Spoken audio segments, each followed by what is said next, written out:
kutaura kwatiri kuita kudai hazvina kunombombira zvakanaka munyika yeZimbabwe nekuda kwokuti aiwa vanhu sekugara kwavaiziva vachiziva kuti aiwa Idi Mnangagwa according to the constitution anoalayiwa kurula for only 2 terms, but now kwakubuda uchinzi aiwa avakuda kuextenda his term with 2 more years nekuchinja constitution. Sabina mashoko sokubuda kwanyongwa achitiwa pana pa the news house tiwaziva vakomana ava ndinopiningura nawo dzotika muZimbabwe noti bva subscribe like utina on the bell icon.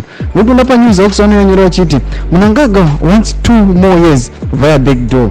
President Emerson Mnangagwa and his close political allies are now weighing the best constitutional and legal options to secure an additional 2 years in power outside an election when his second term expires in 2028 without going the third term route. Satukona pana bazvinzi ayo Idi Mnangagwa hazoda kuenda ku third term asi avada ku extenda his term to 2030. So tiri kuona kuti aiwa vana Onwe nevamwe ma-allies eZANU-PF anenge achisapota Idi Mnangagwa vari kufamba vachimukambena vachiti 2030 Idi anenge aripo. Saka ndochiitiko chatakuona kuti aiwa zvakureza tension sevanhu zvanoziva kuti aiwa VP Chiwenga ndo vanofana kupinda muna 2028 asi pakuda kuextendewa his second term to 2030. Saka ndo nhau iri kunetsa manje chimotudze mafungiro enyu noti kudii panhau iri kuitika panapo Idi Mnangagwa ada kuchinja mutemo through kushandisa constitution kana any other means kuti akwanise kurula. Pinai comment section medu tuze mafungiro enyu. Aiwa musanga no subscribe kulike